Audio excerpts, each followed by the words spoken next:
पहला सवाल, हजरत मोहम्मद सल्लल्लाहु अलैहि वसल्लम ने मदीना हिजरत करते हुए कहां पनाह ली थी?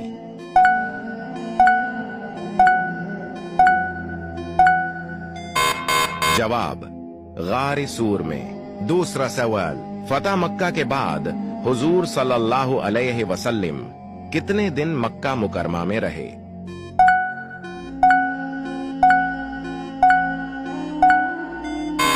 जवाब, 15 दिन। तीसरा सवाल, हजरत मोहम्मद सल्लल्लाहु अलैहि वसल्लम ने जब बादशाहों को खतूत भेजे तो कितने बादशाहों ने इस्लाम कबूल किया?